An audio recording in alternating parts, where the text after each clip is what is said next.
Coming up on Jerusalem Dateline, a look at the Oslo Accords 30 years later. What were the promises made and what have been the results? And a new embassy opens in Jerusalem. We'll hear from a friend of Israel who was there. Plus, crossing cultural and religious boundaries to help women succeed, an innovative program called ⎨Forward. We'll also see the creative work of 3 female ultra-Orthodox visionaries. All this and more coming up on this edition of Jerusalem Dateline.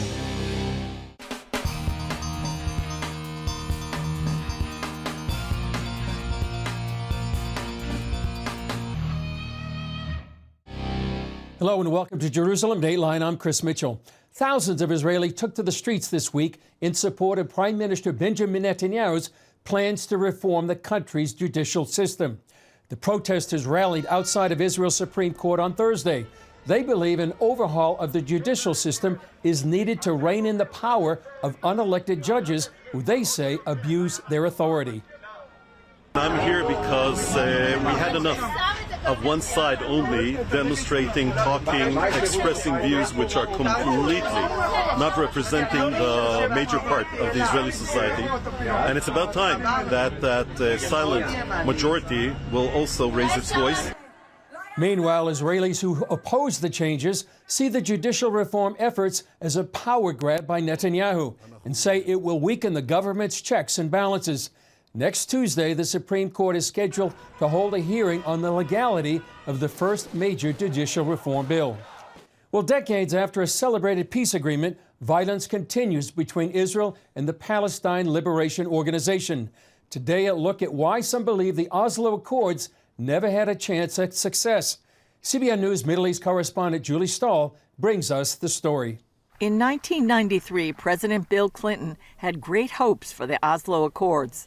The goal was to bring about peace between Israel and the Palestinians, to stop the bloodletting on both sides, and to really get to a situation where both sides could live together peacefully, one next to the other. PLO Chairman Yasser Arafat and Israeli Prime Minister Yitzhak Rabin shook hands on the White House lawn after signing the deal that Clinton himself referred to as a brave gamble. Whilst Israel and the Israeli representatives were so desperate for peace, so hungry to bring about this new generation, this new Middle East, the Palestinian Liberation Organization, Yasser Arafat, remained terrorists throughout the process. Legal analyst Maurice Hirsch says the accords never had a chance because the Palestinians didn't consider them as peace agreements. Yasser Arafat, soon after they were signed, likened the accords to the Hudaybiyah agreement that Muhammad signed, which he then used as almost as a Trojan horse to conquer Mecca. And the PLO never gave up on what it said was its 10-point plan. This was a plan that it adopted already in the 1970s that says we will take any territory given to us and then use that territory as a basis to continue attacking Israel and to bring about its ultimate demise. Italian journalist Fiamma Nierenstein interviewed Arafat shortly before the signing. I took out a map of Israel. I gave it to him with a pen in the other hand, and I told him, please draw a line where you want the border of the Palestinian state to be drawn. He got furious at me. Nierenstein says from Arafat's point of view, he saw the agreement as another way to attack the existence of Israel, a subject she wrote about many times. It was almost a mortal sin not to agree with the idea that we were going through a period that was supposed to become one of the best and most important moments in the history of peace. Believing Arafat had actually changed, she says it appeared Israel ignored his years of terror, like the 1972 massacre of Israeli athletes at the Munich Olympics. Israel was mesmerized by the idea of becoming a normal country while was vanishing in the air, even the memory of how terrible all of these years until the very moment when they had to meet. Peace from the accords not only didn't materialize, it got blown out of the water less than 10 years later by the Second Intifada. What was most astonishing for me was not only the dismissing of all the terror against the Jews. What was the most amazing thing was how Israel was implementing, while the other side was doing nothing. Since the 1993 signing, Palestinian terrorists have killed some 2,000 Israelis, and the result hasn't been good for the Palestinian people either. In 30 years, they've managed to take Palestinian Authority from a society which wanted peace, to re-educate them, to brainwash them into hating more and more Israel, and then sending their children literally to die. Watchdog groups like Palestinian Media Watch regularly document how Palestinian television, school textbooks, and camps encourage violence against Israel. They've given them knives and guns in their hands and sent them to kill Israelis. And then when they die, they use them almost as cannon fodder to attack Israel. Well, look how many Palestinian children Israel has killed. Completely without context, completely without saying, well, we sent them to die in order to use them to attack Israel. In spite of this, Palestinians and their allies have managed to convince many in the international community that Israel is the villain. You know how just defaming Israel at the very core of its existence, saying that it is an apartheid state, that it committed genocidal, trying to delegitimate Israel from the side of the human rights. And now, evidence is emerging of a third party financing and organizing this hatred instead of what's appeared as Palestinians carrying out isolated attacks. These are people that are connected by the money, the weapons, and the hate for Israel that is typical of an international ring that has his main center in Iran. Iran has entered the game. Hirsch sees the best way forward as convincing world leaders that the Oslo paradigm has failed.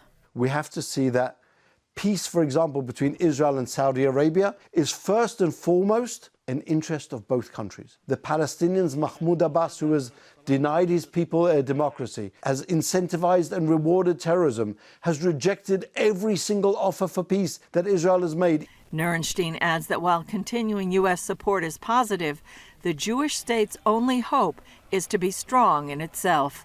Julie Stahl, CBN News, Jerusalem. Up next, the ever-growing list of countries standing with Israel and placing their embassies in Jerusalem.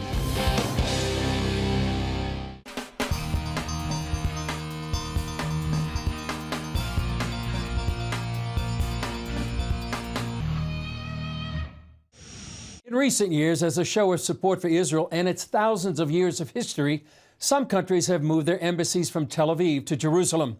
President Trump led the way by moving the U.S. Embassy to Jerusalem in 2018, and other countries soon followed. Also in 2018, Guatemala moved its embassy to Jerusalem, and in March 2021, Kosovo located its embassy in Israel's capital. 3 months later, Honduras followed suit. And last month, one more country pledged to establish an embassy to Jerusalem in the future, the West African nation of Sierra Leone. This week, a fifth country joined the U.S., Honduras, Guatemala, and Kosovo by moving its embassy to Jerusalem, Papuanugiini. I spoke with a friend of ours who attended that historic event, Thomas Sandell from the European Coalition for Israel. Thomas Sandell, founder of the European Coalition for Israel, great to be with you here in Jerusalem. Also here in Jerusalem, number 5, the fifth nation, has actually moved their embassy here to Jerusalem. Tell us about that. Yeah, I was very honored and privileged to be part of that historic event last night when Papuanugiini opened their embassy in Jerusalem. Mm-hmm. Not only that, but I think the speech that the Prime Minister gave, how he explained that this was a biblical principle. This was a way for Papuanugiini to honor the God of Israel. He explained, for example, he said, well, what your people have done to us is to preserve. You gave us the Bible. You preserved the Bible. You were the custodians for so many years. You protected it with your lives. And we are so grateful. And this is just one little way for us to pay back and to pay tribute to Israel. You're on the front lines of diplomacy at the UN, of the European Parliament there in Brussels. How important is it for nations to move their embassy here to Jerusalem? I think it's important for a number of reasons. I would say as a matter of protocol, No other nation would have their capital, the location of their capital questioned. I mean, it's a given. It's up to the Israelis to decide what is the capital of the Jewish state, and then for other countries to follow diplomatic protocol and just accept it and move their embassy to Jerusalem in this case. I also think it's a minimum sign of appreciation of the Jewish state and the Jewish people to just recognize the importance of Jerusalem. That goes back thousands of years. And who are we to say that the Jewish people don't have the right to Jerusalem as their capital, or that it should be divided somehow? I think this goes completely against all the logic of international politics today. We're not talking about dividing Berlin anymore. We're not talking about dividing Paris, even though there are those who have a different religion and ideologies. But in the case of Jerusalem, there are still so many nations who just treat it very differently. Yeah, and as the Prime Minister said, there's a biblical promise of a blessing to these nations as they bless Israel. You're on the front lines of this battle over Israel.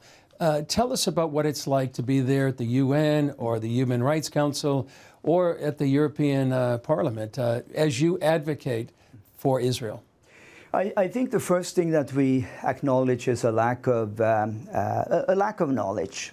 You know, many people and very prominent political leaders still have this perception that there was a Palestinian state with Jerusalem as its capital, and somehow this narrative of the Jews coming as colonialists and so on and so forth.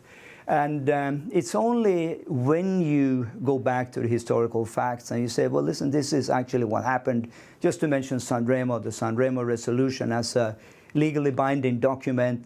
Nobody has heard about San Remo, and that's why it's so important that we can be there just to present the facts. Yeah, and San Remo being the treaty that was signed after World War I, they really established a national homeland for the Jewish people in the land of Palestine.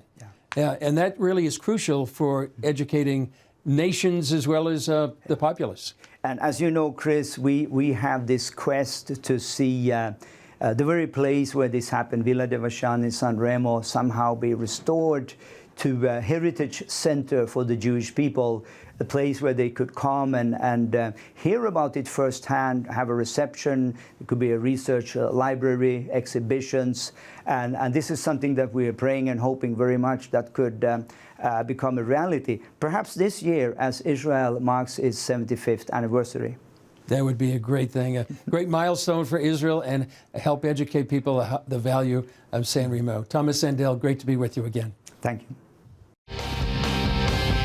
Up next, women across the Middle East team up in high tech, the inspiring initiative that's helping women become leaders in the tech industry.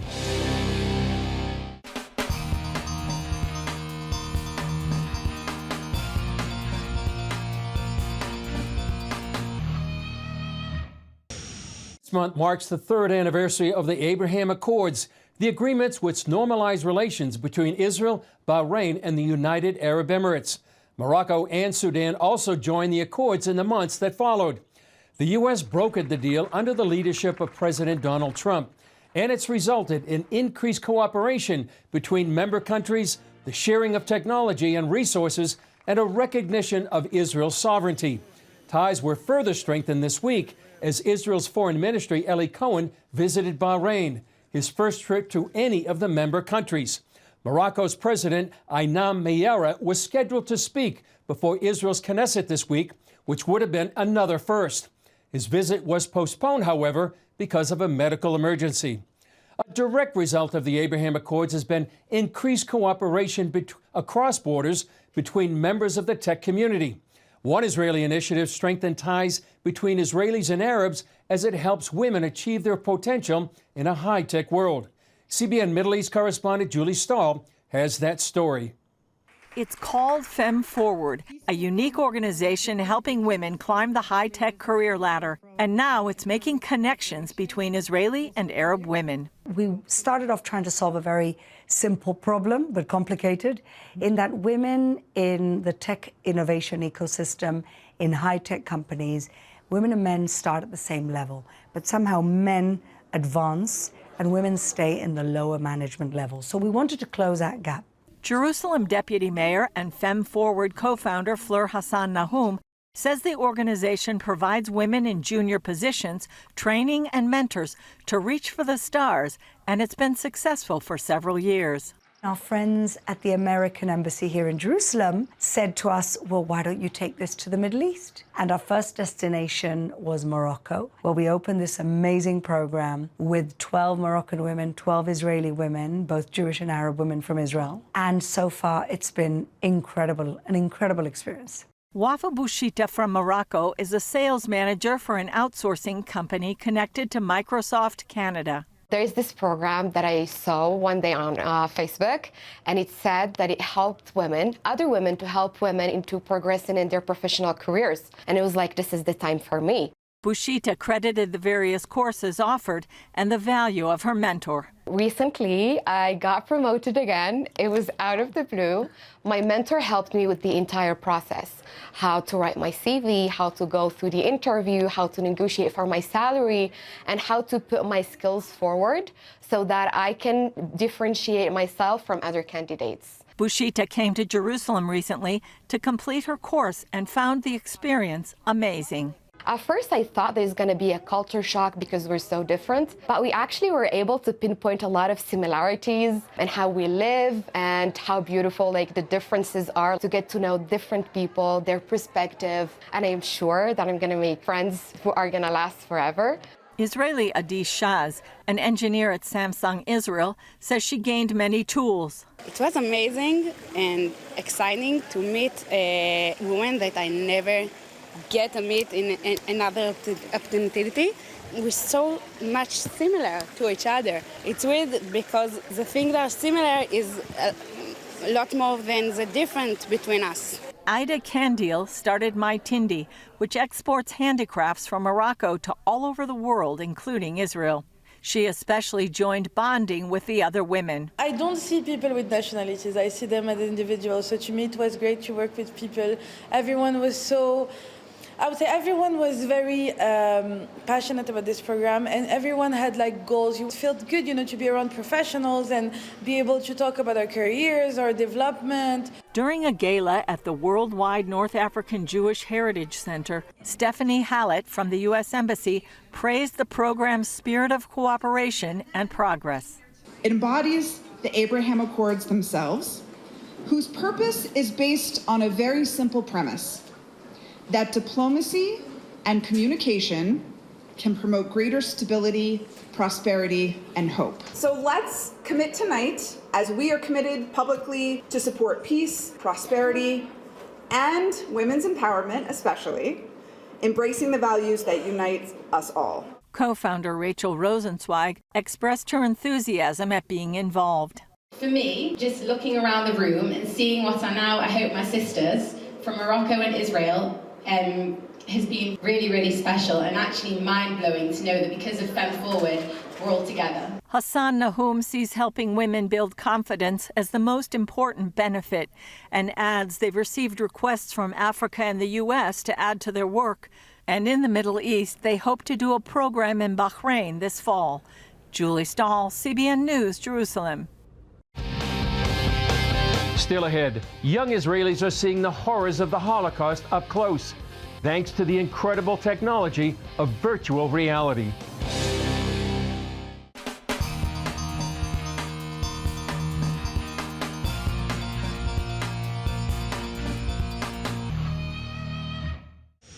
Along the lines of ⎨Forward from our last segment, this next story is about a film made by 3 ultra-Orthodox Jewish visionaries who happen to be women. Their goal is to increase Holocaust awareness, especially among young Israelis. And they pulled off what had never been done before, filmed a virtual reality experience in Auschwitz. CBN Middle East correspondent Julie Stahl has more. Steven Spielberg didn't get permission when he did Schindler's List. Why do you think you're going to get permission? Who are you? And when people said, who are you? I remember looking at Hani, my friend, and I told her, we're God's daughters. And we started to pray. We had a miracle. We got permission to film in Auschwitz-Birkenau during COVID for 3 days. 3 ultra-Orthodox women filmmakers pursued this production because of a passion for their community. Orthodox Jews often choose to be set apart from mainstream society and don't allow their children to travel abroad alone, so they rarely experience the reality of actually being in Auschwitz.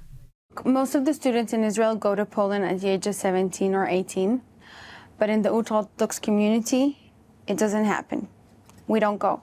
I lived in a village with a lot of people. When they came back with this super, super powerful experience they had, suddenly I felt that I've missed something. I have 6 children. As a mother, I can understand that people don't want to send teenagers outside the country without them. Cohen shares how the technology intensified the sense of being alone, as well as feeling surrounded by the sights and sounds of Auschwitz. Virtual reality, it's an amazing tool. The first time I put the headset on, felt like I was there. Auschwitz, being closed by COVID, gave them permission to film with drones. So we could have a drone shooter from the morning until night. And you'll see the film, there's this part when the drone goes inside Auschwitz. It goes up and you see the massive camp. We worked so hard on the sound of the film and the music. You can hear the people that are in the train that are coughing and crying and sound of babies crying, and that's not something you can see when you're on the ground. What happened is when we came back, everyone wanted to watch it. Ultra-Orthodox, Orthodox, not Orthodox at all, Christians and Muslims, everyone.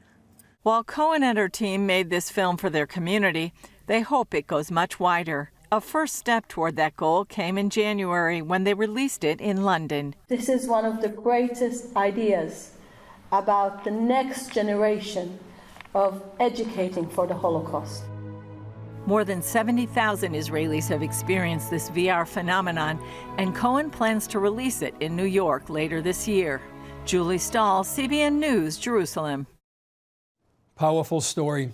Well, that's all for this edition of Jerusalem Dateline. Thanks for joining us. Remember, you can follow us on Facebook, Twitter, Instagram, and YouTube. And you can also access CBN content through our CBN News and other CBN apps. And don't forget to sign up for our email blast so you can continue to receive all of our exciting CBN content. I'm Chris Mitchell. We'll see you next time on Jerusalem Dateline.